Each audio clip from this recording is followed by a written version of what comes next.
Muy buenas tardes, mis queridos amigos. Llegamos a un programa más de Ética y Vida. Es ya nuestro segundo programa desde que hemos regresado después o todavía quizá durante la pandemia del coronavirus. Estamos con la doctora Mónica de Molina, quien nos acompaña y pues estuvo en nuestro primer programa desde nuestro regreso. Estamos para hablar sobre este tema, ¿verdad? Sé que el programa es Ética y Vida, pero esto también tiene mucho que ver porque es el cuidado de la persona, el cuidado de los seres que más queremos, nuestros hijos, y muchas veces pues los abuelitos también, ¿verdad? Hay algunos que de alguna forma han tenido una enfermedad.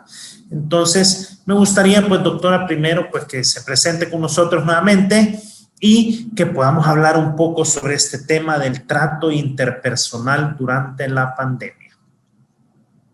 Sí, ¿qué tal? Gracias. Yo quería contarles un poco, pues, tengo una maestría en matrimonio y familia y la pandemia de alguna manera ha puesto una cierta tensión en las relaciones interpersonales, no solo entre cónyuges, sino que también entre padres e hijos, entre hermanos. Los abuelitos se han sentido a veces solos, es decir, casi que hay poquísimas personas que no levantarían la mano y dirían, a mí sí me ha afectado esto, ¿verdad? Todos, de alguna manera, hemos sentido en algún momento miedo o cólera o tristeza o ansiedad, y esos son sentimientos que hay que saber reconocer, que hay que saber platicar, que hay que saber tratar en familia también, sobre todo de padres a hijos, para ayudar a resolverlos, a manejarlos. Si no se hace, es algo que va somatizándose, por ejemplo, empiezan los dolores de cabeza, los malestares intestinales, etcétera, etcétera. Se bajan las defensas cuando la persona está emocionalmente muy cargada y no ha logrado desahogarse con alguien. Muchas veces los adolescentes se van encerrando en su mundo y no tienen la confianza de platicar con los papás, y los papás sabemos cómo abrir un tema de conversación sin juzgarlos o sin que ellos se sientan que estamos queriendo sacarles información para beneficio nuestro. Y entonces eso se puede aprender, ¿verdad? Y hay que hacerlo mucho y muy bien para poder ayudar a los demás en la familia. Sí, definitivamente al final pues toda nuestra vida rige alrededor de este trato interpersonal, ¿verdad? El que tenemos con todas las personas con las que interactuamos. Muchas veces estamos más acostumbrados a interactuar de una forma más amable con toda la gente que trabajamos que con la misma gente en nuestra casa, ¿no? Una vez un amigo mío me decía, bueno, si queremos saber cómo es realmente la persona hay que preguntarle a la gente que le ayuda en su casa, ¿verdad? Ahí vamos a ver cómo es realmente la persona. Entonces, pues todo esto que ha traído esta pandemia nos tiene pues a todos un poco confundidos, puede ser. Como bien dijo usted, hubieron momentos de más miedo, momentos de incertidumbre, muchas veces hasta en temas pues laborales, ¿verdad? Hay gente que se le complicó mucho y que todavía está sufriendo las secuelas, no necesariamente la enfermedad, sino que el daño pues más económico, material, ¿verdad? Ni siquiera para los gustos, sino para el sustento diario de la familia. Esto ha sido muy difícil. Entonces, ¿cómo también nosotros en ese trato interpersonal debemos aprender a empatizar con la gente, ¿verdad? No sabemos qué es lo que cada quien ha sufrido, cómo la gente le ha tocado vivirlo, pero hay ciertos grupos que quisiera yo abordar y me gustaría que usted nos diera pues sus pensamientos al respecto. Y el primero es el de los adultos mayores, que son los que pues por la condición de salud, que probablemente siempre es un poco más frágil, ya la edad, nosotros mismos hemos estado como alejándonos de ellos y los estamos manteniendo como más en resguardo, pues con el amor de quererlos cuidar, ¿verdad? Pero también esto tiene ciertas repercusiones para ellos, ¿verdad? Así es que me gustaría pues que platicáramos un poco de esto. Sí, yo creo que todos hemos aprendido durante la pandemia, sobre todo en estos últimos meses, que hay que tener un equilibrio, quizás muy fino, pero equilibrio, aunque en la naturaleza humana ese equilibrio perfecto no existe, pero al menos tratar de compaginar, por un lado, el tema de no exponerlos a la enfermedad y por el otro lado, el tema de no dejarlos solos, porque es casi peor el daño de la soledad que el daño que puede producir la enfermedad. Esto quizás no lo vimos con claridad al inicio, sobre todo es que tal vez no pensamos que esto se iba a alargar tanto. Y entonces no hay persona que tolere una situación de soledad tan prolongada. Y entonces tal vez no es que se tengan que exponer los nietos a los abuelitos físicamente, pero definitivamente tiene que haber un acompañamiento por pantalla bien cercano, y quizás los hijos, que tal vez podemos manejar el riesgo de una forma mejor que los niños pequeños, digamos, que en algún momento pudieran quitarse una mascarilla o no haberse lavado bien las manos, qué sé yo.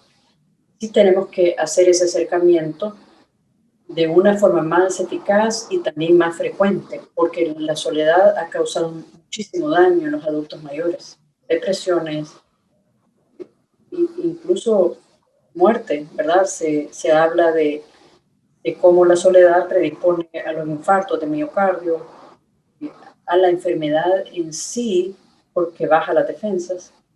Entonces hay que aprender a jugar con esos dos elementos sin centrarse solo en prevenir el contagio.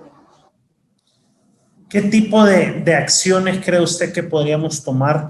Usted decía que esa visita, por lo menos virtual, ¿verdad? En pantalla, tal vez con las personas que ayudan. Ahora, pues, con la facilidad que es tener un teléfono inteligente para poder hacerlo por WhatsApp o por plataformas como esta. Pero también se han visto otras cosas, ¿verdad? Yo he visto las piñatas o hay baby showers que hacen como que van en el carro y pasan para hacer sentir a la persona querida, para hacer sentir pues que estamos pendientes y nos estamos dando cuenta. Entonces, no sé qué otra recomendación tuviera, principalmente con los abuelitos, ¿verdad? El adulto mayor y pues otras personas que en momentos como este están pasando por enfermedades como el cáncer, entonces tienen que estar mucho más cuidados porque digamos que esta enfermedad podría ser una segunda prueba que les puede complicar su estado de salud. Sí, definitivamente. Yo pienso que ha llegado el momento de hacer visitas, aunque sea a distancia, por ejemplo, manteniendo los 2 metros, la mascarilla puesta, las manos bien lavadas, los zapatos se dejan a la entrada, ¿verdad? Buscando cumplir todas esas reglas sin acercarse, pero viéndose físicamente. A veces puede ser de un carro, efectivamente. Yo he llevado a mis hijos con la ventana del carro abierta, ver a la abuela que vive en un segundo piso, ella ha salido a una terraza y los ha visto desde ahí. Digamos que no es lo ideal, pero por lo menos ha tenido la sensación que ha recibido una visita de sus nietos, ¿verdad? Eso fue en el peor momento de la pandemia. Yo pensara que ahora uno puede llegar, mantener esa distancia social, ocupar una máscara y verse físicamente, porque ya la soledad para algunos se ha vuelto intolerable. Sí, definitivamente, como una anécdota a esto, yo sumo el padre Edwin, director de TVK, en algunas ocasiones nos confesó desde el carro, pero nos ofreció el sacramento, ¿verdad? Que muchas veces tanto necesitamos y fue pues una idea que a esa ausencia que muchas veces también tenemos, esa necesidad de la vida de gracia o de buscar la vida de gracia, pues ahí tuvimos la oportunidad de que el padre Edwin desde el carro nos confesara, ¿verdad? Entonces creo yo que también se presta mucho este tiempo a la creatividad que podemos tener para poder estar cada vez más cerca de nuestros seres queridos. Y con los enfermos, ¿cómo se podría manejar? La enfermedad ocasiona muy graves en algunos pacientes, al punto que en Estados Unidos han abierto centros para tratamiento de secuelas a largo plazo del coronavirus. Una de las secuelas más graves es la secuela cognitiva, el tema de la falta de memoria o la poca capacidad de recordar los sucesos inmediatos o recordar palabras o lo que se iba a decir inmediatamente. Todo esto que no se sabe todavía al 100% de qué se trata, pero es definitivamente afectar el virus al sistema nervioso central. Al mismo tiempo, hay depresión, síndrome de postrauma o ansiedad en las personas que sufren esas secuelas. La más grave de ellas es una fatiga crónica que se presenta como lo que en medicina se llama por pulso, que es en un momento de la vida, pueden pasar semanas o meses, se vuelve a presentar y luego semanas o meses se vuelve a presentar y así. Entonces hay que conocer de qué se tratan todas estas secuelas para poder apoyar a la persona que la familia ha estado enferma, porque si no, no se comprende lo que pasa y no se puede ser empático, porque ¿qué le pasa a este si ya se curó, ya regresó del hospital y ahora no se levanta de la cama? O no quiere bajar a convivir con los demás. Entonces, lo primero que se puede hacer es que hay que informarse, ¿verdad? Hay que evaluar al enfermo en el que se ve que hay secuelas para entender bien de qué se trata, porque las secuelas pueden estar en cualquier diferente parte del cuerpo, desde el sistema cardíaco hasta el sistema neuronal, etcétera, etcétera, ¿verdad? Entonces, lo que tiene que sentir, sobre todo el enfermo, es un acompañamiento en su malestar, porque esa empatía le hace al menos saber que tiene a alguien cerca y que no está solo en su enfermedad. Porque lo peor que le puede pasar a un enfermo, sobre todo cuando hay temas de salud mental, es que alguien le esté diciendo, pero adelante, levántate, animate, te vas a sentir mejor, y que no tenga verdaderamente las fuerzas porque tenga, por ejemplo, un tema de fatiga post-COVID. Lo que esa persona necesita es que se le apoye, se le ayude y se le preste la atención que necesite para descansar bien, para acompañársele, para estar a su lado. Entender de qué se trata el problema es gran parte de la solución. Ok, muy bien, pues ya estamos por llegar quizá a la primera parte de este programa. Me gustaría dejar para la segunda parte para que podamos elaborar, porque no podemos hacernos, como quien dice, el ojo pacho de que la enfermedad está ahí, que la enfermedad existe, que más de algunos de nosotros estamos muy, muy cerca a poderlo contraer. Todos deseamos lo mejor para todos, pero esa es la realidad. Así es que nos vamos a un corte a esta primera mitad y volvemos a tocar un poco el tema en específico, qué hacer si yo tengo una enfermedad del coronavirus. No nos cambie, ya volvemos.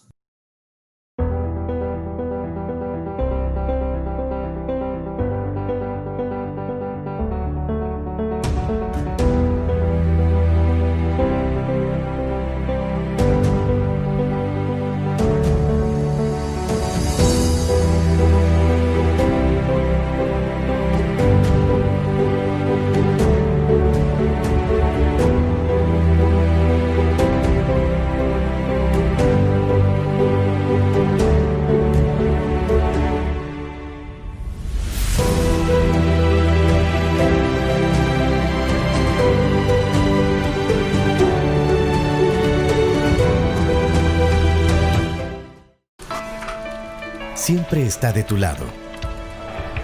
Espera por ti. Te muestra señales. Te alimenta. Seas como seas, hagas lo que hagas, estés donde estés, Dios siempre te envía señales. Sintoniza tu nuevo canal católico. TVK, la señal que te transforma.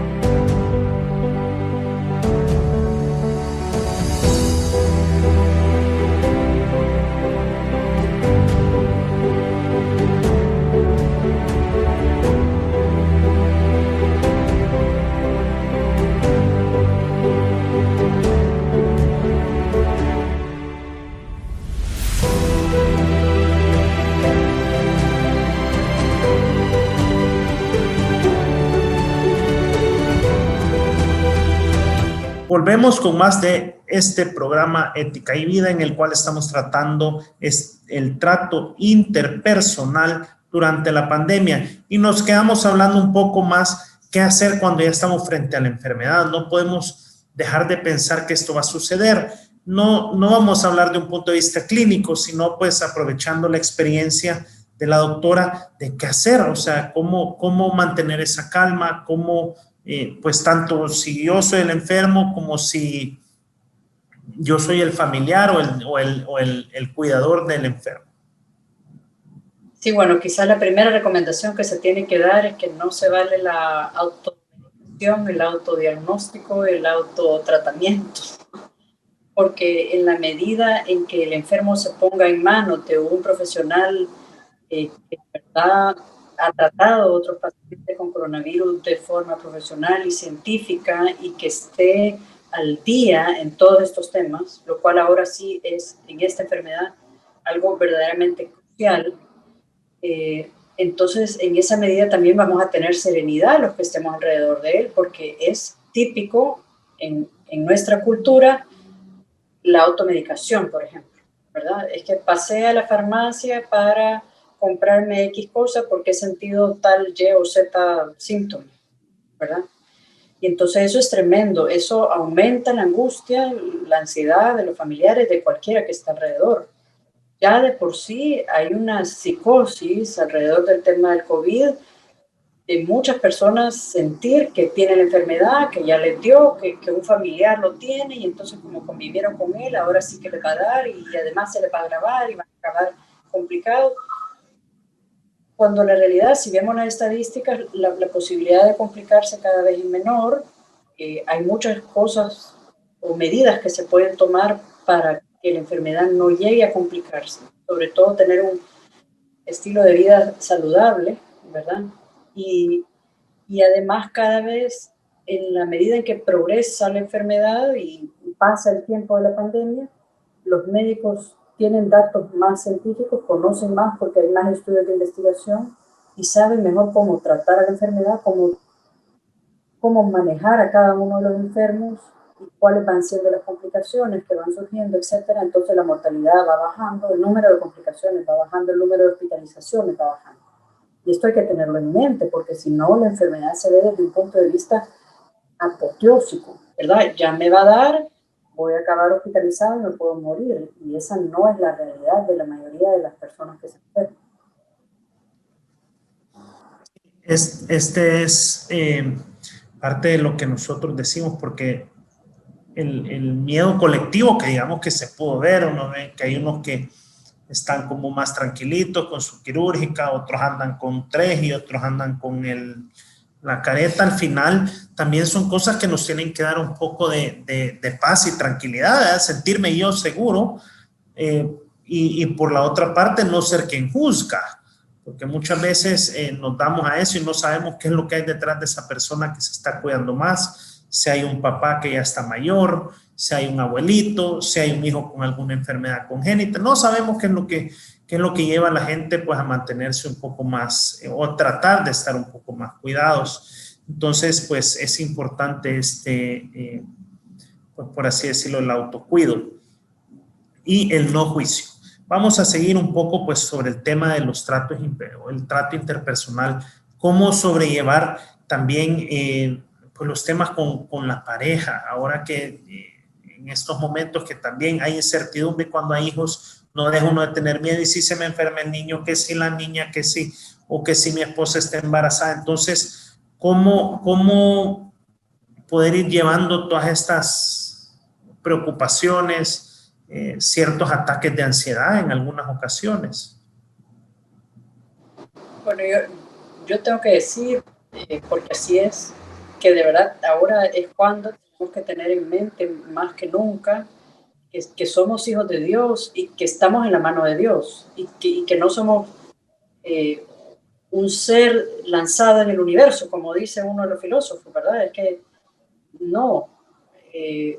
Si algo va a pasar, o pasarme, o pasarle a uno de los míos, es porque eso está también en el plan divino de la providencia y yo tengo que confiar que si yo he puesto todos los medios para cuidarme, para aislarme, para no estar contagiado y aún así me sucede, eso es parte de la voluntad de Dios.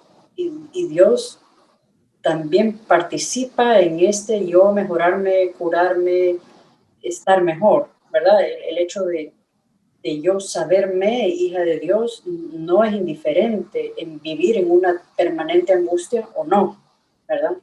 Ahora, desde el punto de vista psíquico, en la medida en que estemos más informados científicamente, mayor serenidad podemos tener, porque en la medida en que avanza la pandemia, conocemos más.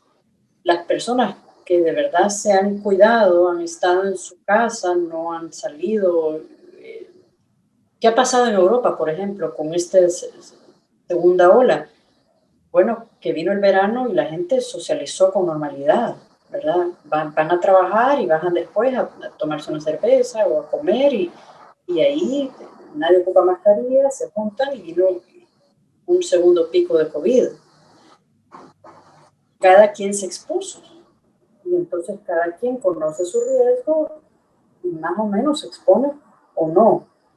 Entonces, esto tampoco es tan inmanejable como los medios lo hacen creer a veces, ¿verdad? No es cierto que estamos ante un desastre natural que va a ser lo peor que le ha pasado a la historia de esta generación, tampoco, ¿verdad? No lo podemos pensar así porque eso va a matarnos de angustia y la angustia baja las defensas. Y el que más angustiado esté es el que primero se va a enfermar. Es un hecho, contaba una amiga que una científica del tiempo de Pasteur decía que no había que tomar en cuenta tanto el bicho agresor, la bacteria que va a atacar a la persona, como la persona que va a ser atacada. En este caso, no tanto el virus como la persona que va a recibir el virus. Entonces, ¿cómo están las defensas de esa persona? ¿En qué estado emocional está? Una persona que está sumamente comprometida emocionalmente tiene mayor riesgo de enfermarse, eso es mucho. Y entonces, si no, se vuelve un círculo vicioso. La angustia que me baja las defensas, ¿verdad?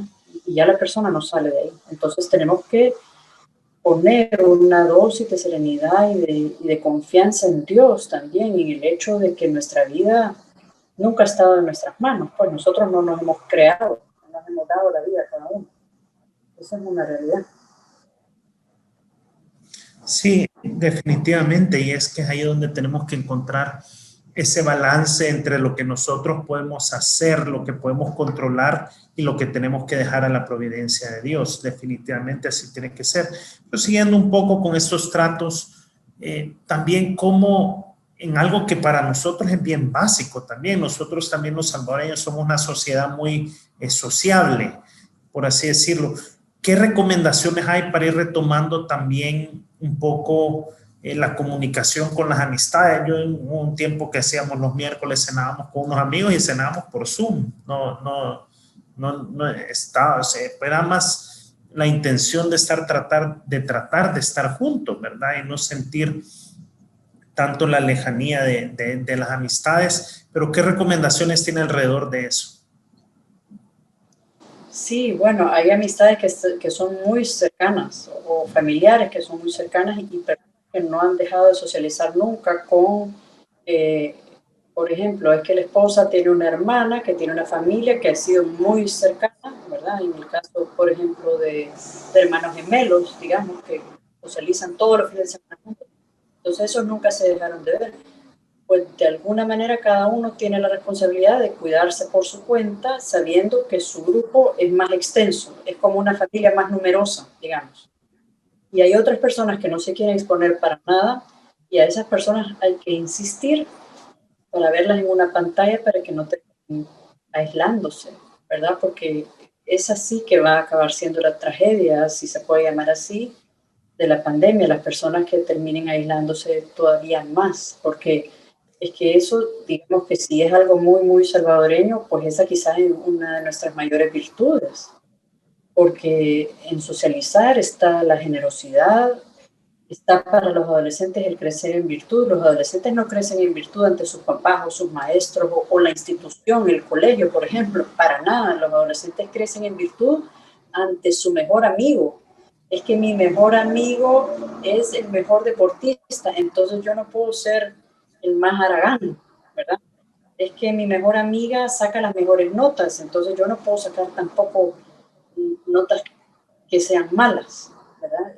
Esa competencia sana de los adolescentes con sus amigos es lo que los hace crecer en virtud.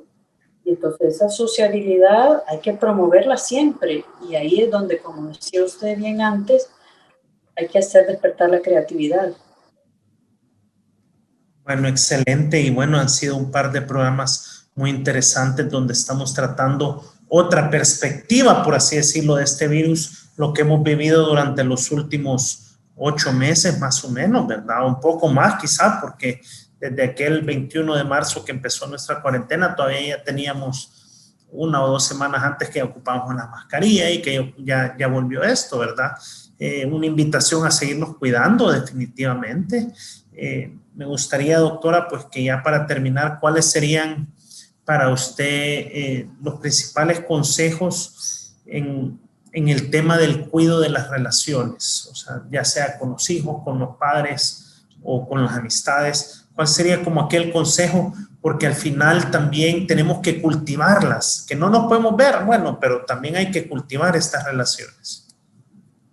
Sí, hay que recordar siempre en relaciones interpersonales que hay que estar dispuestos a perdonar de forma rápida, inmediata, no mantener ningún resentimiento, porque inevitablemente esa convivencia tan íntima que hemos llegado a tener con los de nuestro propio hogar, que hay gente que ha dicho que nunca la había tenido antes, ¿verdad? O que por lo menos tenía bastante tiempo de no vivir así, ha hecho que surjan roces. Y eso tiene que hacer un llamado para que perdonemos de forma más pronta, ¿verdad? Y luego, y que reparemos. Si nos hemos pasado de mal humor, de haber gritado alguna vez, haber llamado la atención a un hijo de una manera que no era, haber dicho una ofensa, haber hecho algo que nosotros quizás sin saber ha herido al otro.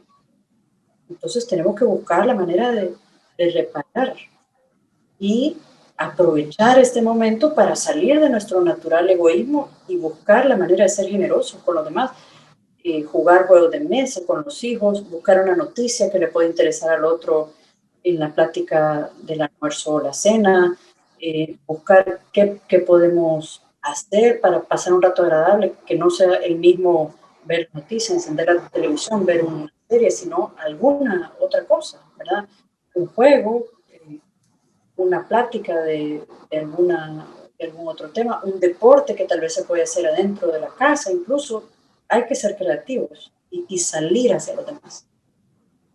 Bueno, excelente. Muchísimas gracias, doctora. Nuevamente estamos muy agradecidos con usted y su participación en estos últimos 2 programas. A usted, querido amigo que nos ve en su casa, le agradecemos mucho su audiencia y esperamos volver pronto con más de Ética y Vida. Que Dios los bendiga.